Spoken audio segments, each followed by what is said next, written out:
fighting out of Brisbane, Queensland, Australia, Damien Beatdown Brown. What's up, folks? Welcome to the Wireless Podcast. I'm your host, Damien Brown, UFC and Army veteran.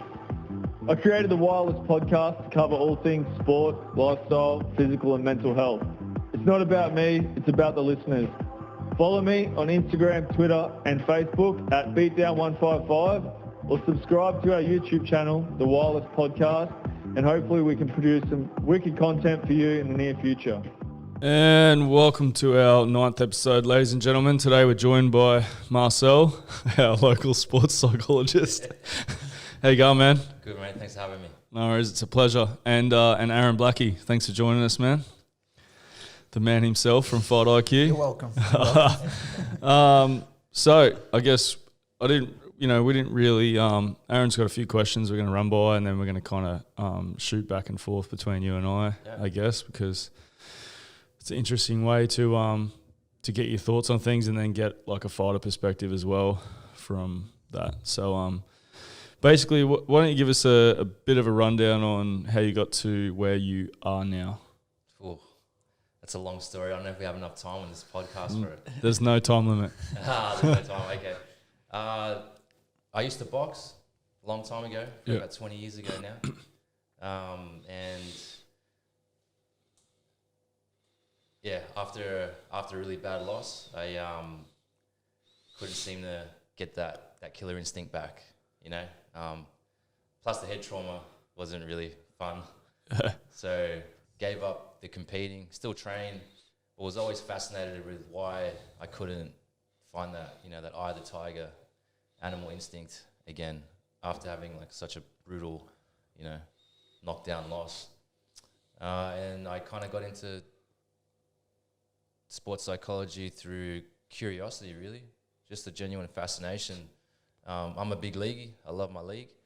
And it always fascinated me, like how guys like Andrew Johns, you know, Cameron Smith, Alfie Langer, these small little guys can dominate the game when you compare them to some of the bigger boys that take the field. So, you know, what I would think was there's got to be something else going on upstairs. How do these guys navigate the field like that and, you know, not get hurt or poleaxed by these monsters? Yeah, for sure. And then see things that other players don't see, you know, where they find the space. Cameron Smith's a great example of, you know, being able to manage the tempo of a game. He knows how to speed it up. He knows when to slow it down. But the timing of it, how does he know that? So all these kind of little things. And the other, like whenever the Olympics are on, I love watching the 100-meter final, you know, the 100-meter gold medal race. And there's 8 lanes. They're all fast, right? And if you looked at their physical attributes across the board, there wouldn't be that much of a difference, really, in terms of power, strength, and speed. But in that moment, someone breaks the world record and 7 don't. You know, what is that? What's going on there? Speaking about that in particular, do you think it's kind of odd that lanes 4 and 5 win a lot, right? Right in the middle. Isn't that odd? It's the same as swimming. Yep. There's got to be something to that. Like why when you're in lane 1 and lane 8, which commonly they put the people who trial or qualify for the final, the fastest will always go in the middle. That's right, yeah. They don't want anyone in lane 1 to win. But yeah, there's got to be some psychology to that as well because, I mean, you're just in a pool. You just run on the same track. It's the same length. It's the same everything. 100%. But, you know, the middle lanes always win. Yeah. I think it's like what you said. It's the times. So the times they go in, the fastest guys usually go in the middle. But there's no reason why the guy in lane 8 or lane 7 can't win. Yeah, or lane 1, sorry. Yeah. Can't pull out a performance. Maybe it's a mental block. Who knows? And that's why I kind of got into sports psychology because I was curious about those type of things. And then getting further into the field and, you know, going through some of the just the progressions, you know, as you kind of, you know, you get better through a career, start getting better jobs, better gigs, working with bigger clubs. There's so much more to sports psychology. So like, particularly with the Australian swim team, some of the guys we'll be working with would be, it's about career transition. You know, so some of these athletes have been on the swim team since they were 14 years old. And then they get to the end of their career where, you know, they're 28, almost 30. And if you don't make the time, you don't make the team. Simple as that. Yep. And when you don't make the team, you're losing part of your identity. You've done it for so long, and now you're not doing it anymore. That can become a real problem. And that's well documented in the news and stuff with a couple of swimmers, you know, that will remain nameless. I think that goes with any sport. Yeah. You know, we can leave everyone else nameless, but I can definitely appreciate that I've been through that myself. So yeah, it's you know, when you identify yourself as someone, whether you mean to or not, someone says, "What do you do for work?" and you're like, "Oh, I fight in the UFC." That's identifying yourself. That's 100%. You know, "Oh, I work for Queensland Health." That's identifying yourself. So when you lose that, you're no longer the person that you just told everyone you were. Yeah. So it's pretty easy, or the person that they see you as, but it's definitely easy to lose your identity. So what particularly do you focus on now as part of your job? Like, you talk about league and athletics and swimming, and do you have a certain field or sport? I just love competition. Yeah. I love competing. I love sport in general. There's so many things you can learn as a young person, you know, getting amongst some team sports, even individual sports. There's a lot of qualities of character that you develop, dedication, hard work, respect, sportsmanship, those type of things. I love that about sport. Right now I'm the team sports psych for the Guam national soccer team. Okay. We're going through like World Cup qualifying right now, but obviously because of COVID, everything's been pushed back. I'm 1-1 against Guam athletes. Sorry? I'm 1-1 against Guam athletes, by the way. So Frank, is he Guam as well? Bloody knuckleheads, mate, eh? Frank Camacho, he's from Mariana Islands. Yeah, Camacho, I thought but, it was Camacho. But like fights out of Guam, like as in. And John Tuck. Both split decisions. Yeah, 1-1, lost one. Guam athletes. But super nice people.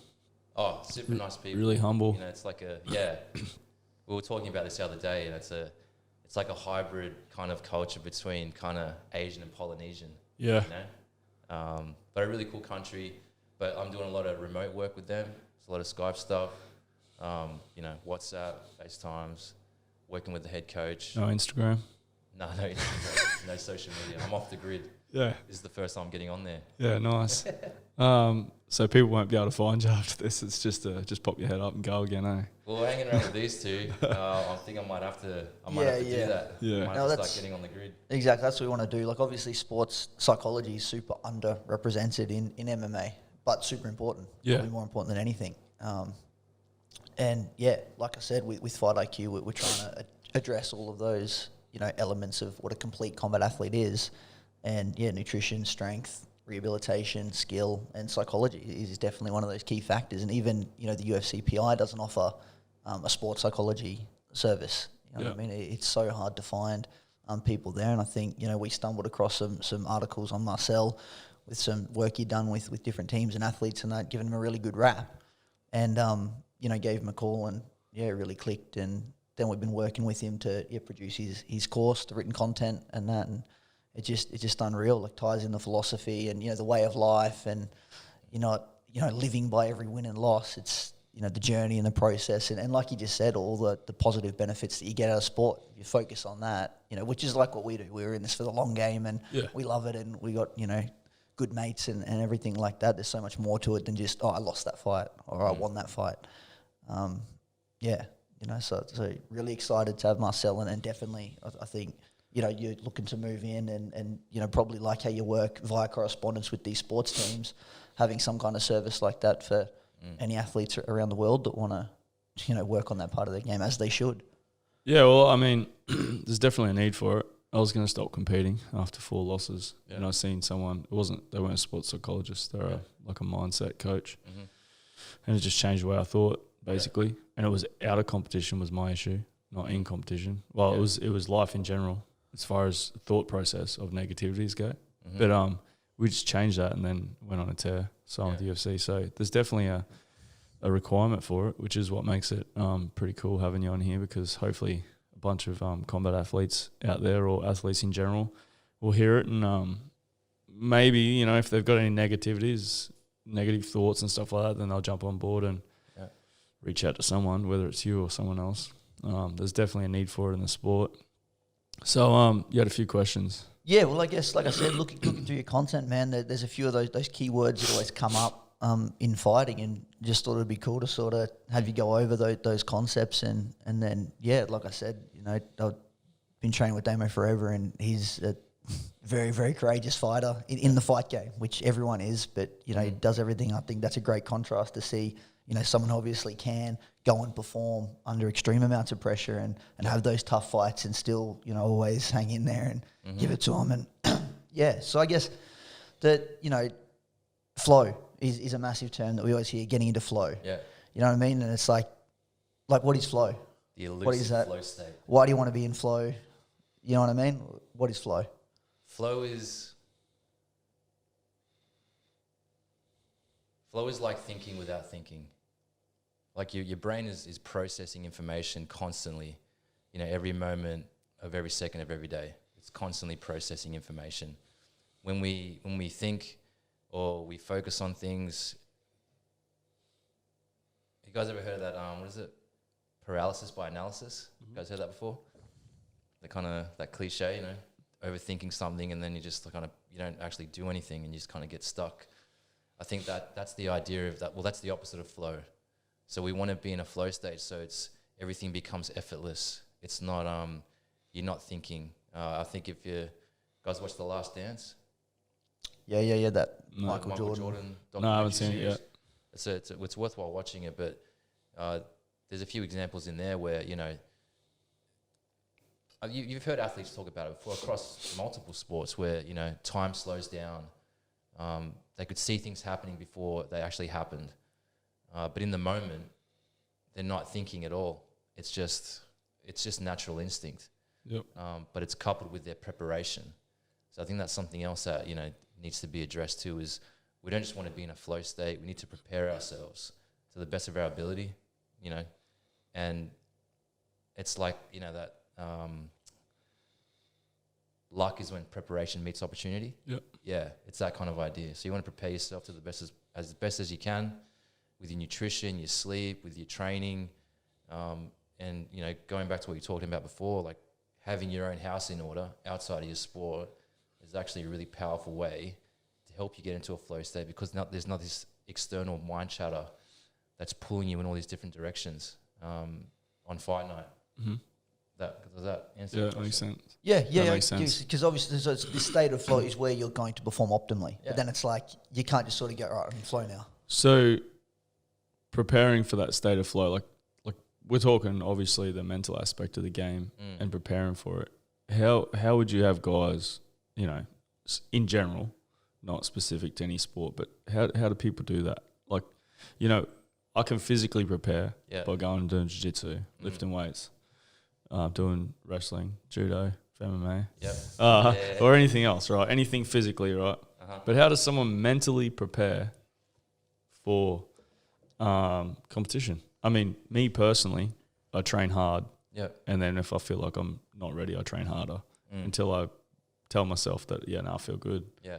But physically, that can have a downfall as well. So how would you have guys mentally prepare? Like, what are some of the key things that guys would do? I'm always hesitant to answer this question because it's not like a one-size-fits-all. No, it's not. It's not specific. Yeah, no, definitely. So that's why I said a general rule or some examples maybe. Yeah. Without mentioning names, but of like particular sports on how you would get someone to do some mental preparation. So we talked about the internal, external focus, part of the course content there, where, you know, some athletes like to be internally focused. So they do things that they think about the game plan. They think about what they need to do. They think about their opponent. They think about those things, and that's really helpful for them. But then there's other guys. I mean, you would have seen it before, you know, some NRL matches when they've got the cameras in the dressing rooms. There's guys with the headphones on. Some guys don't. And everyone's got their own kind of way of doing things. So a general guide would be to understand where you need to be in terms of your arousal. How pumped do you need to be before a fight? And you learn that through experience. Obviously, you know, in my opinion, preparation equals performance. So the better you prepare, the better you're going to perform. And on the night, if you become, overly anxious, if you start getting those symptoms of panic, in the lead up, to the fight or even the night before, these are red flags that you need to slow the system down. The animal brain is hijacking the system. We need to slow it down. We want to conserve that energy. So at one of the clubs I was working with, we outlawed the word anxious, or nerves. You couldn't say I'm feeling nervous. You couldn't say I'm feeling anxious. If you felt that way, you had to use the word fuel. So I'd be in the dressing rooms and the boys like, "Hey, Mars, got a lot of fuel today, man." I'm like, "That's good, dude. Keep that in the fuel tank. Leave that for the field." Yep. So we, by using language another way, changing the way you frame what is actually happening within your body, because that feeling is an adrenaline rush. It's it's the release of hormones into the system. We don't want to stop that. That can be actually really helpful for your performance. It's important. You think about those extreme sports like base jumping and what's that? The gliding, the flying. Yeah, the wingsuits. Wingsuits. Yeah, wingsuits. Like if those guys aren't in a flow state, they die. Yeah. Literally. But they're really pushing the boundaries, and I think probably mixed martial arts is the closest you're going to get to that. But also combat, and you're a veteran yourself, so you'd understand that as well. Oh, 100%. So that. I think a general point would be, if you're trying to get into a flow state, you won't get into it. Yep. It's got to happen naturally. But you can cultivate the conditions in the lead up to a fight to increase the probability that will happen. Yep. By understanding yourself, understanding your body, understanding what you need. Have you seen those videos of Masvidal early in his career, where he'd roll through Macca's and eat cheeseburgers and you know what I mean? Yeah. Like early in his career, that kind of worked for him. He doesn't do that now. No. So he's learned to make those adjustments and adapt over time. I think I remember one he's eating ice cream for breakfast or something. Yeah. But that worked for him. Yeah. That kept him in a state where he was, for lack of a better term, he felt balanced. He felt good. It was like something he did. Yeah. And if he didn't do it, then he's like, "I haven't had my ice cream for breakfast." Yeah. Which is, for most people, it's probably a weird thing. But when you talk about psychology of preparation from a psychological point of view, you need to do some of those things. Yeah. You just got to do them.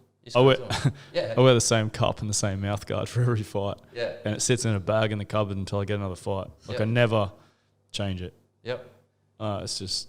And I think that's a really good example of, see, some people would look at that and see it and talk about it like, "Oh, you're too superstitious," or whatever. Yeah. But that's part of your routine. I would just look at that as a reflection of, that's how I prepare for a fight. This is what I do.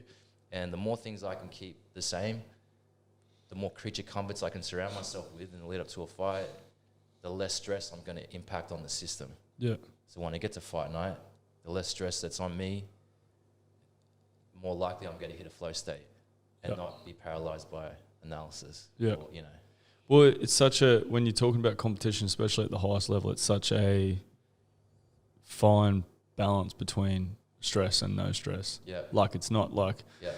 You can just... you can't just buy a freaking fitted mouth guard wherever you want in the world. Do you know what I mean? And I watched this Embedded series with Daniel Cormier. Yeah. And he's packing his bag. Like, they do the Embedded from the house all the way through to fight day, right? And he's packing his bag, and he took his mouth guard out of his luggage and put it in his backpack. And he's like, "I can never pack my mouth guard in my luggage in case I lose it, because it's the only thing I can't replace." And it was so interesting, because that's like a massive stress during fight week. Maybe not in the UFC, because they've got people that make mouth guards for you, but in general, people don't have a mouth guard guy traveling around with them. Do you know what I mean? Sports don't have a mouth guard guy. Like, athletes go and get their own. So that's like a big stress when you're 3 days out from competition trying to find a mouth guard that you don't want to choke on or gag on. Yeah. And people probably think that that's like a small issue. Mm-hmm. It's not during fight week. Yeah. So I pack my mouth guard in my backpack now. Yeah. It's because it's such a kind of it eliminates any possibility of that stress, because it's always with you. So, yeah, there's so many details to that mental preparation, hey? Routines as well. Yeah. A good routine. Yeah, I mean, look at the way I cut weight. Yeah. I make my drinks and everything before I cut any weight. They sit in the fridge in the hotel for like 2 days. Yeah, can't be underprepared. Preparation. I cruise around fight week. The first thing I do when I land in a country is I've got to go and get all the stuff I need for 3 days later because I can't be running around last minute trying to find them. Yeah. So I guess, like, obviously preparation, so there's, like, specific preparation. But then, like you said, like how much does, you know, like if you've had a fight with your missus and then, like, your general stress levels are running higher. Or, you know, like, I'm a big believer in, like, when I was younger, everything was just training, nothing else. That's first priority. But now I sort of think, like, we're not machines. We are human beings. Right. And, like, I function a lot better if, like, good relationship, good mates that I see every now and then, see my family every now and then. I'm very fortunate. I got good mates that I train and work with. So I can sort of mix a lot of those bases together. Yeah. But yeah, that different approach. Like when you're young, you can sort of put in like a few years where it's like, no, I'm not going to ever go out. I'm not going to ever do this. Like I'm not going to have a missus. I'm just going to do this. I'm not going to work. But it's like, you know what I mean? Like those other, like the brain model. Yeah. You know, like I guess if everything else is good in your life, that's going to reduce the stress of that one event sort of thing. Like the psychosocial model, I guess, is what. The psychosocial model is another one. But I think it's so easily overlooked because, well, sometimes we avoid those uncomfortable conversations with, you know, external factors or engaging with those. But we avoid those by just focusing on training. If I just train harder, everything's going to be better. If I just train harder, if I just keep doing this, and we get kind of fixated on that thought process. But really, like we kind of talked about before, if you get your house in order and you've identified the different parts of your life where you could make some improvements, or, you know, you need to have a difficult conversation with someone to let go of something that you're holding on to for whatever reason, or, you know, coming up with a timetable. You know, if you've got kids, or, you know, date night with the girlfriend, or, you know, putting some of those things in place can really help your performance, even though they might not be specifically directly involved in your fight preparation. Looking at yourself as taking a holistic approach to your performance is probably, you know, what's coming into the fore right now, particularly in you can be the greatest athlete in the world, but if you're not in a good headspace, well, you're not going to perform at your best. You might still win, but it won't be your best. Yep. You know? And I think that's sometimes, easily overlooked as well, is those little things outside the sport, like what you're eating, like your sleep routines, like your relationships, like your meaningful relationships that you're surrounded with, whether it's a girlfriend or your parents or your brothers and sisters or just family in general, social interactions with your friends. All these things help to reduce stress because we're social beings. It's important to interact. Some of us like to, be a bit more distant, which is fine. I don't think there's a right way or a wrong way. And that's why we kind of keep going back to, you need to be able to develop that insight, understand who you are, what you're about, what works for you, what doesn't work for you. But sometimes those questions are really difficult to answer. And sometimes you don't like the answer, so you avoid facing it. Does that make sense? Yeah, 100%. Yeah. So that was the internal, that's what you were talking about before, internal, external. Yeah. Kind of covers both. Yeah. So did you have any more? Yeah, no, I think that just highlights, like, for young fighters and that out there, like, we're both, Damo's coaching lots of people now, and I coach, there are young kids at the gym that, I think we're both careful, like, out of just like, oh yeah, they're a fighter who comes, you know what I mean? It's kind of like you can see those same struggles with some of them where it's like, they are giving up other things, and I guess it just reiterates that, like, you function optimally when you've taken care of your house, which isn't your physical health, like that's it as well, but it's all those other things that make up a healthy, functioning human being that it's motivated. Otherwise, you're going to burn out. You're not going to be happy. You're going to have, problems with your mental health and all that kind of thing. So it's like the best guy isn't the guy that's in the gym 3 times a day, every day of the year But, it's the guy who's consistently training and training intelligently and has the right people around him and the right support network and has a little bit of a job to earn some money. So he's, you know what I mean? It's not everything. Like you said, like having the right people around you. I think what separates the good coaches and the great coaches is the great coaches understand that you're dealing with a human being. Yep. Not just a fighter. People aren't robots, man. You can't just be like, you have to do this. It doesn't. You can tell them what is better for their mental and physical preparation, but if they need to fix something, then that's up to them to really fix it. Yeah. I feel like that's a big aspect of coaching. Yeah. Is understanding that people are human beings and people have a life, and not everyone's us. Not every single guy that comes into your gym is going to be the next Conor McGregor. Not every guy that comes into your gym. Nah, some people just want to have a fight. Some people just want to. Some people don't want to spar. Yeah, I'm cool with that. Yeah, you know what I mean. Like, some people have got to put a suit on and face 50 people on Monday morning, and they don't want a black eye from Thursday night. So, we definitely understand that, and that's a big part of what I do with my gym. But some guys, you can see it. They work, but they're just doing everything physically to get there. It's just about letting them know sometimes that it's cool to have a night off. Yeah, I do hang shit on them about it. When they're like, sorry, I can't make it Friday. I got a birthday dinner. I'm like, dinner starts at 7:30, training's at 5:15. But anyway, but I do hang shit on them a bit. But definitely need humor's massive for me. But but they need to understand that that's okay because that's what's going to make them happy. Yeah, and I've been through that.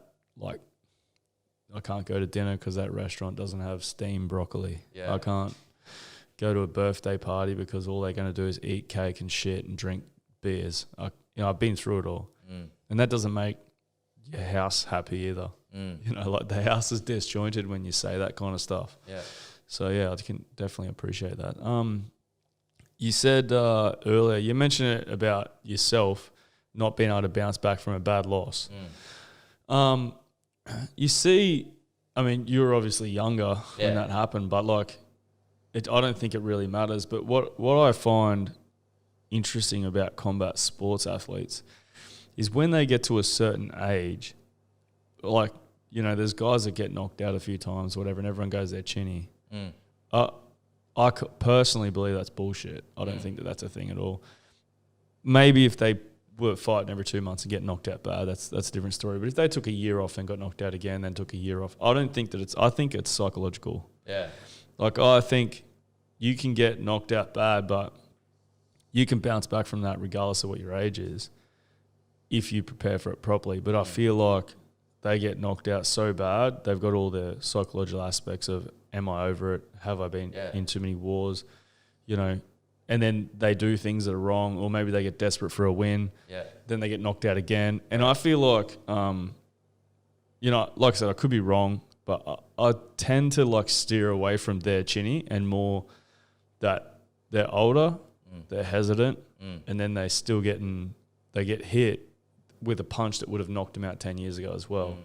But they fight different because psychologically they start thinking like, I'm older, am I done? And then you get all the negative thoughts because psychologically they're in a different place. Yeah. Would you agree with that to an extent? 100%. Like I'm having flashbacks about what happened to me while you're I look like my favorite fighter is Robbie Lawler. Like of all time, the way the guy fought at 18, 19, 20 in the UFC, went away to Strikeforce and then came back and fought like a completely different person, but still with the same aggression and intent to finish the fight. Yeah, but he was more measured, more technical. And now he's on like 4 losses in a row. And I look at a guy like he's been through some insane wars, Carlos Condit, Roy McDonald, Johnny Hendricks, like the list goes on of 5-round wars. And even though he's a killer and he's got that killer instinct, surely there's he's not chinny by any means. He doesn't get knocked out. But there's got to be a hesitation in just getting into a war again. Yeah. It gets more and more measured, but then that's got to be psychological to a degree. Yeah. I definitely agree with that. Yeah. I think like after after my really, brutal loss, I didn't stop fighting. I had seven more fights after that, but I lost them all on points because I was too hesitant. Yeah, because you lose that, like, I'm going to hurt someone instinct. Yeah. Yeah. So I can definitely relate to that. And I think it's difficult because everybody's different. But I think you're right in terms of how your preparation is the key. And when you're having those kind of thought processes and that mind chatter going, well, that's taking you away from being in a flow state. You're obviously overthinking it. There's something else going on there. You're overstimulating the amount of negativity. Not that we all have to be positive. We don't have to feel good we're not going to feel good every day. Sometimes you have to turn up and go through the motions. It's just required. It's part of the lifestyle, I guess, of being a fighter. Yeah. You got to keep turning up. Sometimes that's the hardest part, is turning up. But I think that's why breathing and meditation they're such powerful tools, but I don't think they're used that much. A lot of people in my experience anyway, like that have engaged in learning how to breathe properly with diaphragmatic breathing, they're far more effective in regulating the system. They can manage their emotions, they can manage their arousal levels, they can stay composed in stressful situations. Have you found that? Do you guys I don't breathing meditate. techniques, or My mindset coach tells me to meditate every month. what's that? I've never meditated. I get told to meditate a lot, but I don't.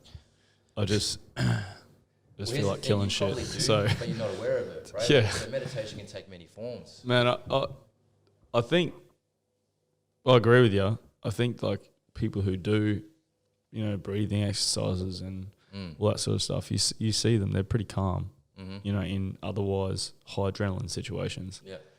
But I never really tried it myself. I probably should. I might not listen to the crowd when I fight. So I guess like that's kind of like breathing techniques and meditation are like tools to help regulate the anxiety that you might have from a loss. But I guess like if you have a loss, so if you were to work with yourself at that point, like how would you go about addressing it? So you'd go, like why did I get knocked out? Do you know, like, was it a technical error? Was it in the process? Like, I love when you set out the goals in your course, man, you had those 3 levels. I think it was outcome, performance, and process. Exactly. So I think it's like if you work out, like you've got to untangle that situation don't you, from it. You got to go, what happened? Like, did I just make a mistake, or was he just better than me? What was missing? What skill set do I need to work? And then you go back to that whole preparation thing. So you're sort of hitting it from both sides. You got the preparation, but then obviously there are some techniques that you can take, on the night of the fight or whatever to calm down. That you got different tools there, don't you? Yeah. Like what sort of like what's a general process that you go about? Would that be it? Is it let's evaluate this loss? What happened? What are we going to do to fix those technical problems? And then we're also going to give you some breathing techniques. We're going to do some some meditation, or I want to talk to you about visualization as well. But that's probably go off on some tangents there. But yeah, how do you deal with yourself at that point? Oh, I wish I knew what I knew now. Yep. I wish I knew what I knew now back then. I think, it would have been different. I don't know if I would have been any better, but I think I would have felt better about what I was doing. Right. Because I didn't have a problem stepping in the ring. That wasn't the issue.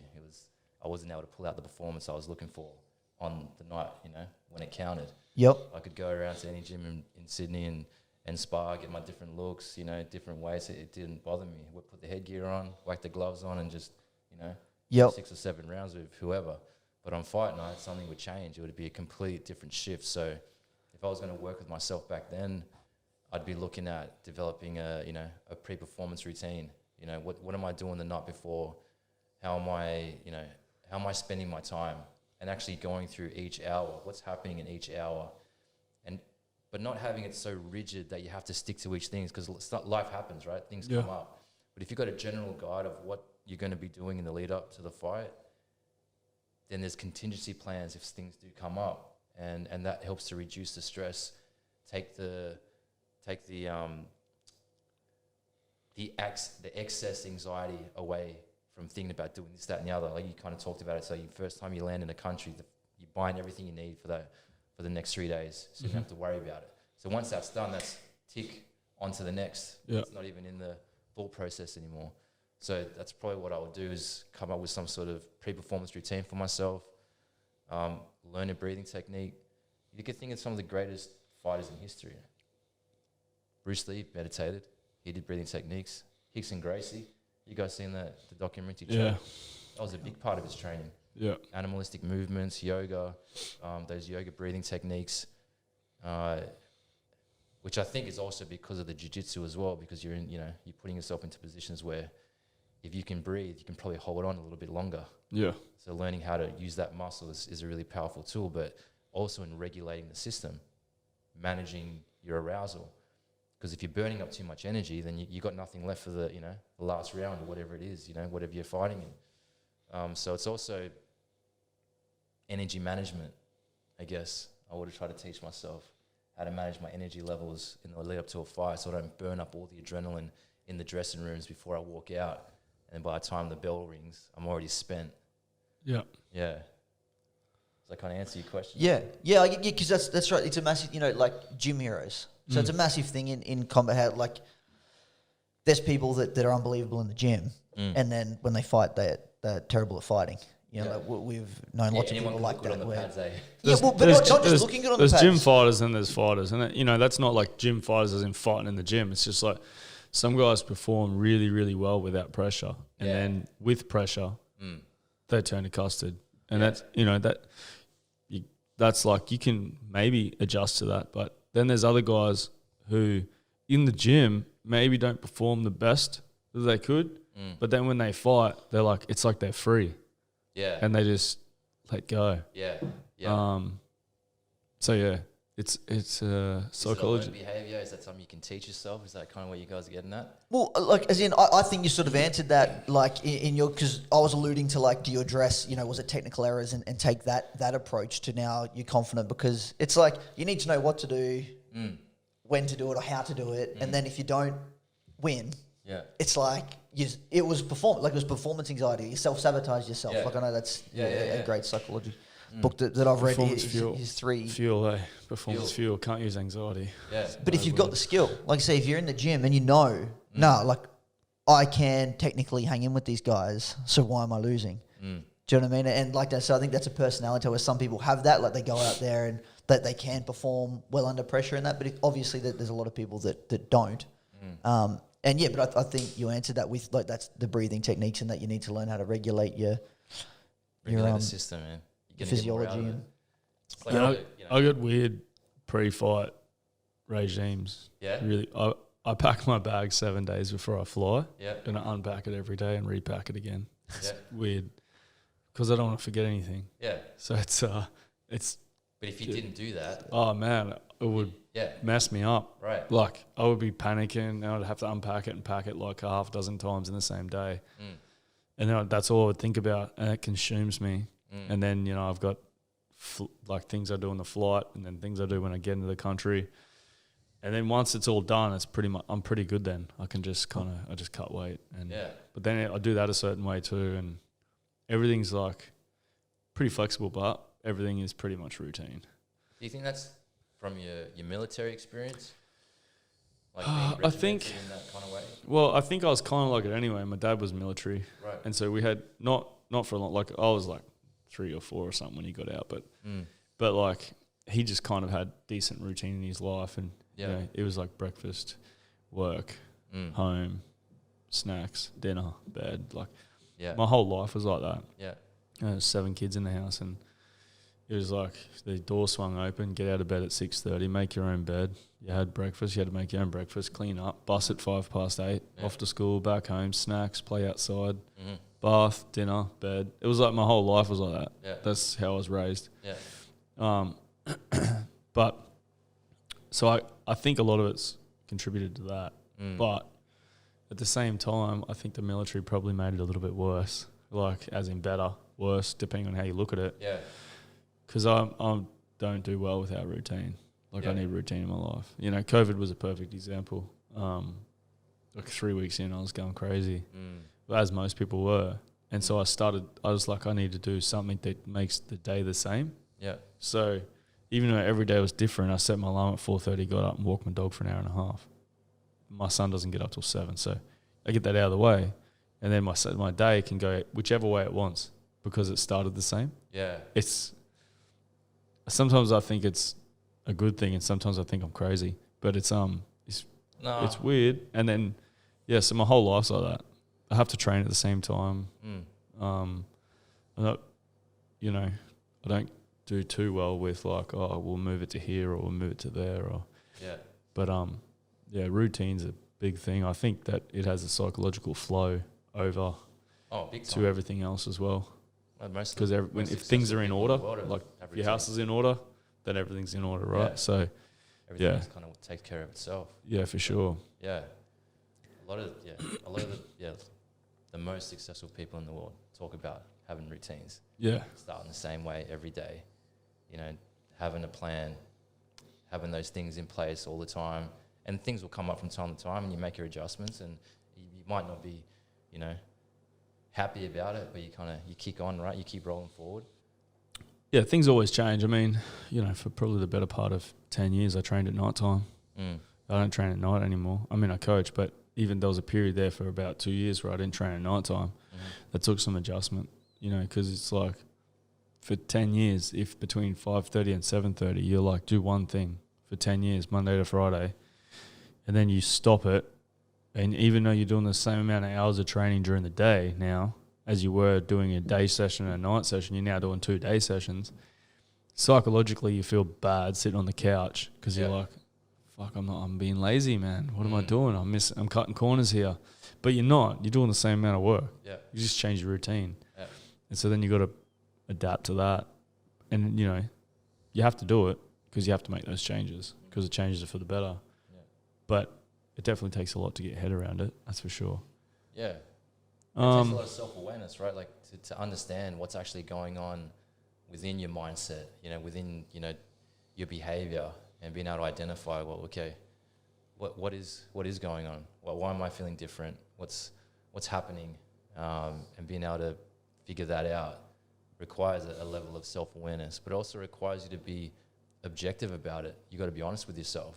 Like, am I being lazy right now, or am I just changing things up? Yeah. Am I still getting the same volume of training in this week, or if I, found a way to cut a corner, and sometimes there's again difficult questions to ask, difficult to be honest about, but once the truth is on the table, you can deal with it. Yeah. Some people find that really, really difficult.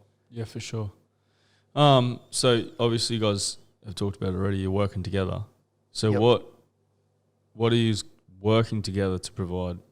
Yes, so like the whole Fight IQ platform, is based around the fundamental knowledge and concepts of your additional supplementary training areas. So, I was telling Marcell the other day, 5 years ago, no one used a nutritionist. Yeah. Do you know what I mean? It was like you'd be made fun of for having a nutritionist. Now everyone's like, oh, you need a nutritionist. Like, you're selling yourself short.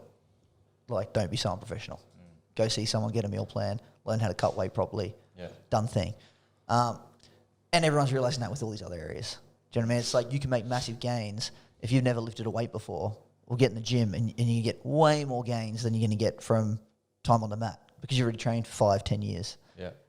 So not that, I'm a big believer that skill, is the fundamental block and technique outweighs everything. But at a professional level, you should be doing everything. And as a healthy human being, you should be doing everything. You should know how to eat right, think right, keep your body healthy.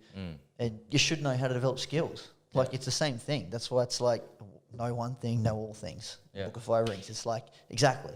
And that's why I think people that have put time into getting good at something understand what it takes, and then they're able to get good at other things much quicker than someone who never has really spent a good amount of time going through that learning process. So in the case of Marcell, it's psychology, obviously that being his field, and giving people that. It's like routines. Like, I've taken so much out of this, just going like, why does that word keep coming up? Why does that keep? And obviously you can apply that different ways, but it's like, if you're listening to this podcast and you don't have a routine, a pre-fight routine, a training routine, then you need to do that. You know, whether it's you have a dynamic warm-up that you do before every single training session, you know, in your locker room, okay, I've got half an hour before I fight, you start doing your dynamic. And now it's like your physiology goes, oh, yeah, this is what we do every single day. Yeah. Like you say, I think that's such a powerful thing that you can go and apply. So it's like we're delivering that information. Okay. So there's a course. Well, how can you go work with Marcell? First, nobody in MMA in the world is really out there as a sports psychologist. No. Like I said, we couldn't find anybody, and we're very fortunate to come across Marcell. And then who has access, like who can pay? Like amateur fighters, professional fighters, like, you know, for a professional, he works with teams. Yeah. You know it's what I mean? hard, At a man. professional team. So they've got the money to go, well, he's going to work with 50 of our guys. Yeah. So, yeah, we can pay him for this. But a fighter can't go, oh, yeah, here's a couple grand. Can we go do weekly sessions for 10 weeks? Yeah. You know what I mean? Whereas this platform, I think, can connect them, and we will be able to provide services like that, or our experts will be able to do their own thing and offer those services, but they'll also be able to go, here is the fundamental knowledge. So they'll get the tools from your program Yep. that they can then go away and work on themselves as individuals. Yep. Then if they've Which- got a fight camp or something, they'll be able to communicate. Which makes sense. I mean, the when you talked about the nutritionist like 5 years ago, everyone was like, "Oh, I can't afford a nutritionist." Like, they thought that was going to cost them like thousands of dollars for a nutritionist. You know, you get paid $1,000 if you're lucky to fight in the local circuit, unless you're a name. So yeah, everyone seems to think it's, you know, psychology. It's going to cost me $200 for a half an hour session, and not going to be able to afford it. But you guys are providing that platform at an affordable rate that they, you know, and there's work in it for them. And they're not just going to go and see someone who's going to give them the tools, but they're going to get the tools and they need to go away and work on themselves. Yep. So obviously they need to put the work in, but it's going to come at a rate that's affordable for everyone to do. It's accessible. Yeah, it's a possibility. And where will they find that at when it comes out? You've obviously got other programs on there at the moment at Fight IQ on Instagram and Facebook. Yep. At Fight IQ is the site, and the link goes to the homepage. All the courses are up, and it's aiming towards the complete combat athlete, which is addressing everything that an athlete should be doing. All those other areas, all those supplementary areas. And the psychology aspect to be coming in the future, obviously. Yep. You're just working on it now. Yeah, Marcell's down, and we've done his filming. Yeah, sweet. Yesterday, and so if you had some advice, not just combat athletes, but just say young athletes in general, going into any kind of professional sport or even amateur, and you could round down, you know, 2 or 3 things that they should do. What would you say they should do? Just 2 or 3 things that is going to help them. You got to have fun. Yeah. At all levels I've worked at, the most elite levels to the park footy stuff. All my clients perform better when they're enjoying themselves. So you got to enjoy yourself. You got to have fun. If you're not having fun, something's wrong. That's another flag, and try to figure out what that is. So that'd be my first thing: is have fun, enjoy what you're doing. The second would be, sometimes we overlook the fundamentals. There's this idea that we eat food to feed the body.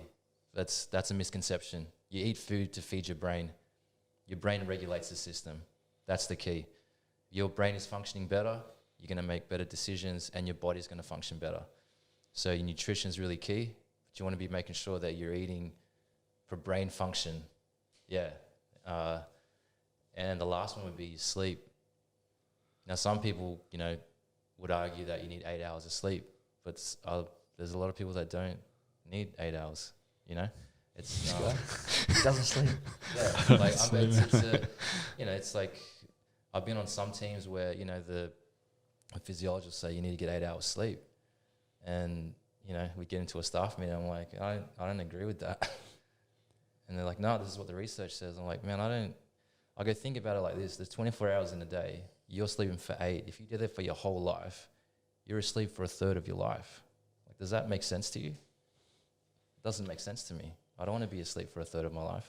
Does that make sense to you guys? Yeah, I get that. I get that. As a veteran with PTSD, Yeah. I don't sleep very well anyway. Yeah. But you still even when function, right? even when I'm asleep, and I've still made it to the highest level and perform well. Yeah. My body's still cut weight, and I've still done everything perfect without sleep. Yeah. You know, like I've had times where I've gone weeks and weeks and weeks on end with like 4 hours a night. Yeah. So I don't know. I don't agree. I think that needs to be consistent. Yeah, consistent. You know, Again, going I back think to the like if you routines. fell asleep at midnight and got up at 4 a.m. to work out, but you did it every night of the week, Yeah, at least your body will regulate to that. that's right. You can't have 14 hours one night and 3 the next. Yeah. I think that's what messes a lot of people up. And your nutrition has a lot to do with that too. You know, if you're eating, you know, what's required for your system, because it's not the same for everybody, right? You won't need as much sleep.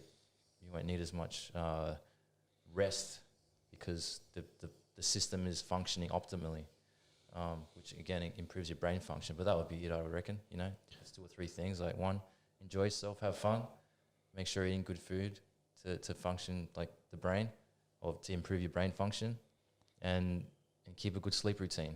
If that's 4 hours a night, it's 4 hours a night. But like you said, if you're keeping that consistent, the body's going to stay regulated. Yeah, that's a real cool thing. Just so because everyone, like, again, it's the stigma of like, oh, psychologist, like I'm going to get some, it's funny. It's like, oh, don't be a pussy, go fight. Yeah. Do you know what I mean? It's like that had nothing to do with like being a tough guy or not being a tough guy. No. It's like taking care, you know what I mean? Like have fun. Yeah. Eat right for your brain and sleep. Like that's very, you know what I mean? It's Well, like, very useful and very practical, and it's not what I think people think when they think, No. oh, I'm going to be told like visualize myself with a crown on my head in front of it. I get that there's probably a place for that kind of thing, but it's like, yeah. I mean, like, I think you look at the NBA and NFL, they all those biggest clubs have sports psychologists on the staff. Yep. Yeah. Right? And they do a lot of visualization stuff for free throw shooting, for place kicking, for spikes. They do that, but it's trained as a skill, not a novelty. Yeah. And I think the other thing too is not everyone needs to see a sports psychologist. You know, I wouldn't say that. I think everyone needs a general basic understanding, like the kind of the information we've got in the course. There's some really basic tools there that you can use to identify what your strengths are, how to apply them to yourself to, you know, enhance your performance or get more out of your training. I think some general principles that can be really useful for everybody. But there comes a point where it's not like going to see a physio or an ex-physiologist or a nutritionist or something like that, where, you know, if you have an injury, you go see the physio. If you want a specific kind of exercise regime, you see the ex-phys. You know, if you need to cut weight correctly and you know, without harming the system, you go see a registered professional in nutrition to do that. With psychology, it has to be a choice. So, you know, if you're just coming to see me because someone told you to and you don't know why, it's not going to help, right? It's a really broad field, and I think that's why there's so much stigma around psychologists. Like, oh, if you go see the psychologist, there's something wrong with you. Or, Yeah. you know, Look, I can talk, I guess, a little bit about that from an athlete point of view. Yeah. My perspective back in the day was, I don't need to see a psychologist because the army prepared me for war. Yeah. And I'm good to fight. Yeah. Like, that was like, and I still think about that today. Like, when Yeah. people go, man, like, you don't take a backward step. I'm like, I'm literally going to fucking die in there. Like, if I have to. Yeah. You know, and that's just how I fight. But there was you know, from the competition side and not the having wars and fighting side, if you take enough losses, then you start to think negatively. Yeah. And so I never was like, oh, I needed a sports psychologist. I always thought there was a place for it, but it was never really me. And then I said something negative. It was to one of my sponsors about, you know, whether I'd fight again on it. And he said, look, man, before you walk away, can you go just have a chat to him? So I went and had a chat to Sean O'Gorman. He's not a sports psychologist. He wrote a book, and he runs the Strong Life Project. Mm-hmm. And I just sat down with him and, man, literally, I've probably seen him, like, I still talk to him now. I messaged him the other day about some stuff, and he just helps me here and there about thought processes. Mm-hmm. And I spoke to him for a whole camp. I seen him every week, 8 weeks, 10 weeks in a row or something like that. And really, out of it, what I took was the same thing I tell everyone now. What other people think about you is none of your business. Yeah. Like, literally that saying. Yeah. He said that to me in the first session, which was 2.5 hours, and it's the only thing I remember. And then every other session after that, still to this day, like, it's all written down, but I still don't remember any of it. That's the only phrase out of everything that I remember. And I had to say that, same as you said with when people say they're anxious, they have to use the word fuel. When I used to think, I wonder what that person thinks about me, I used to have to say, what they think about me is none of my business. And it was like weeks, and I was like, fuck, I feel so good, man. Yeah. I feel good. I feel free. Yeah. The negative thoughts of what other people thought about me used to consume me. And now I don't give a shit. Yeah. And you change your relationship with it. yeah. And so from an athlete point of view, I never would have went and seen someone for no reason if I was winning and everything was going good. Yeah, there's no need. But then when I knew that I was in a position where I needed answers and I don't have the answers to everything, I went and seen someone. And then, we don't see each other now, but he's there for me to call and text whenever I need to. Yep. And he works with a bunch of people that I've sent to him as well. But it's just like, I think sometimes it's like you said, it's not for everyone, but then you don't need to do it constantly either. No. You just go, you get the answers that you don't have. It's like reading a book, looking for information. You get the answers and then you make the changes and then you go about your business. So, that's from an athlete point of view. Yeah. And no, I appreciate you sharing that because it does really highlights the how powerful it can be, when it's done correctly. So, I think some of the best sessions I've ever had with, some high profile athletes, I haven't really said anything. I think a lot of the time it's an opportunity, it's an outlet, it's someone outside the circle that they can talk about anything with. And through verbalizing and articulating what's going on for them mentally, they're already making solutions themselves. So I think, the best sports psychs, they know how to listen. I think that would be probably my strength is I know how to listen to someone and just get the story and not have to throw solutions at them like this is how you fix it, you got to do this, you got to do that. That's not really what it's about. It's about helping you become more independent, being more self-driven, to identify how you can become a problem solver rather than being the problem, and finding solutions. But we all have the capacity to do that, right? So it's not like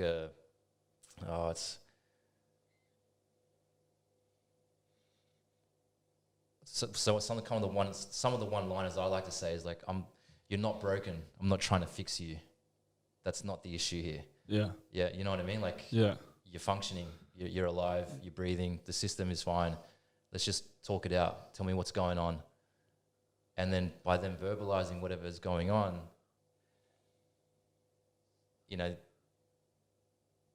they start to figure out that what they're thinking is not rational. Because when you think about it, you're not saying it. Yeah. You're just thinking about it and then you start all these ideas bounce around. But when you say it and it comes out as words, you're like, that doesn't make any fucking sense what I just said. Right. Or you say it and you go, oh man, I know the answer to that. Yes. Yeah. 100%. That happens sometimes when you're coaching or whatever and you're like, someone asks you a question. If you're thinking about it, sometimes when you start talking about it, you kind of change your direction on the answer because it's coming out and you're like, oh, actually it's like this. And yeah. And we all have the capacity to do that. Yeah.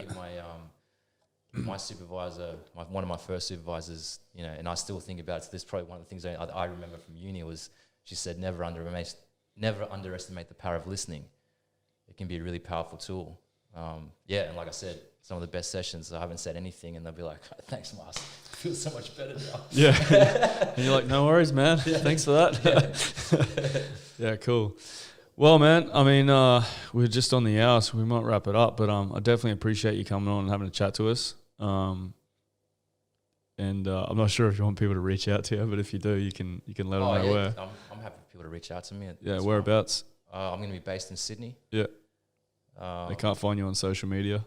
Where do they find you? Well, it will be out soon. We'll set up follow Fight IQ. Follow Fight IQ, guys, and you'll we'll be putting out all of Marcell's deeds and services and ways you can work with him. And again, really the whole game's about just getting as many tools as possible. So they can jump on Fight IQ and grab the tools, and then they can go from there. So that'd be good. Thanks for joining us, man. I really appreciate it. It's an aspect of the game that many people don't utilize, and many people should. So appreciate it. Thank you. Thanks for having me. No worries, man. Thanks, Aaron. Welcome. All right, guys. The Wireless Podcast, episode 9 will be dropping soon. Thanks for joining us.